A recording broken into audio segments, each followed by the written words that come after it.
The final hour before you go to bed can shape the next decade of your dog's emotional safety. In that hour, most owners accidentally turn an ordinary bedtime routine into a nightly alarm system.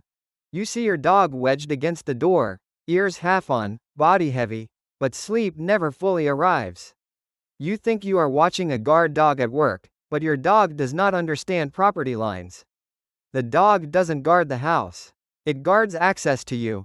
Veterinary behaviorists commonly describe separation-related behaviors as proximity maintenance paired with hypervigilance. The door is a control point for separation, so your dog parks there to manage uncertainty. If you moved the door to your bedroom, your dog would move with it, so you do not correct the door. You decode it. The door is not the problem, the unmet need is. Now you can fix it tonight with a simple routine, because these 8 real reasons collapse into a few solvable categories. The golden rule of bedtime is this: before you turn off the lights, your dog must predict safety before it can surrender to sleep. First, you may be dealing with separation anxiety, or the quieter version that never makes the internet highlight reel. In that state, cortisol stays higher, scanning stays active, and sleep stays shallow. Board-certified veterinary behaviorists note that separation distress can show up as shadowing and blocking exits, not just destruction. To fix this tonight, you run a predictable decompression loop. A short sniff walk, water, then a calm settle cue. Earlier in the evening, you add a tiny "you always come back" drill, where you step out and return briefly without drama. Second, you may be seeing barrier frustration and control of access. You think your dog wants the door, but your dog does not understand ownership. It wants the option. You can hack this system by leaving the door open and noticing whether your dog still chooses the threshold.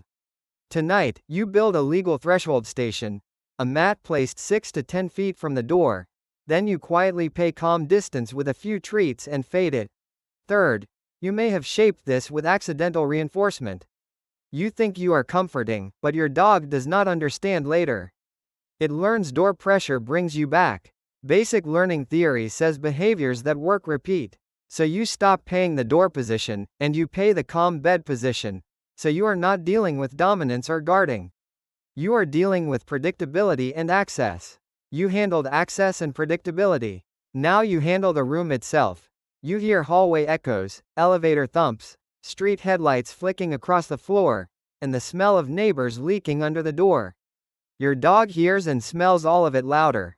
Fourth, noise sensitivity can keep your dog from downshifting, because it expects sudden sounds at the door. Veterinary behavior literature on noise aversion describes how fear can generalize to specific locations, creating hypervigilance at the threshold.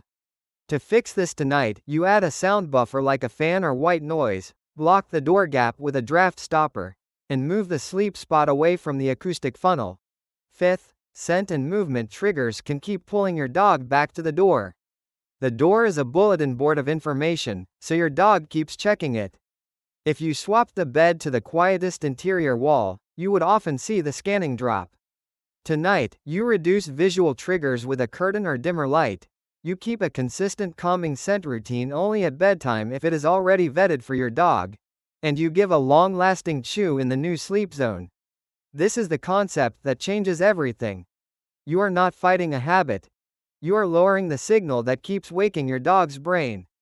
You reduced separation pressure, and you lowered environmental alerts. Now you check the body. Sixth, pain, itch, or temperature discomfort can block real sleep.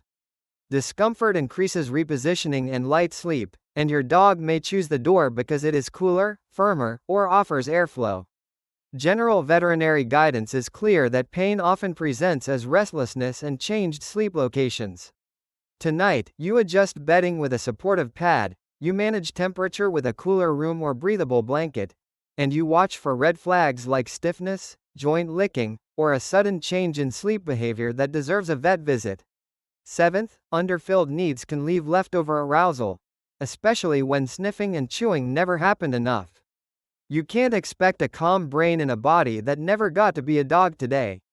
Animal welfare research commonly supports that enrichment and species-typical behaviors reduce stress and improve rest. Tonight, you add a short decompression sniff session, then a chew or lick-based activity in the chosen sleep area to trigger parasympathetic settling.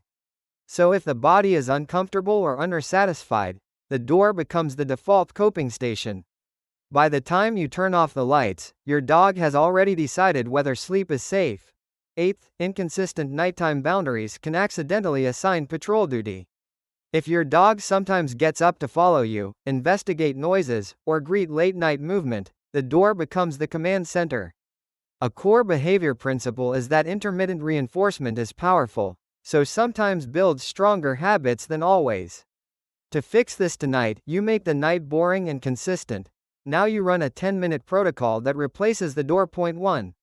You do one last calm potty break with a little sniffing, not a hype session. Point 2. You set the environment. Lights lower, fan or white noise on, door gap blocked if needed. Point 3.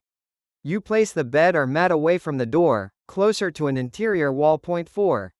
You reward calm on the station with a few quiet treats, then you pause. Point 5. You give a chew or lick-based activity on that station to anchor the habit. Point 6. You do one final predictable check-in, then you stop feeding the door with attention. If your dog drifts back to the door, you quietly guide back once, reward, and reduce interaction. If your dog panics, you shorten the distance gradually over nights instead of forcing a leap. You are teaching safety, not enforcing obedience. If this changed the way you view your dog's door sleeping, do me a favor. Hit the subscribe button. We don't do generic advice here. We translate behavior science into routines you can actually use tonight. Let me know in the comments, which of the 8 reasons sounds most like your dog, and what happened after you tried the protocol. Until next time, take care of your dog's nervous system first.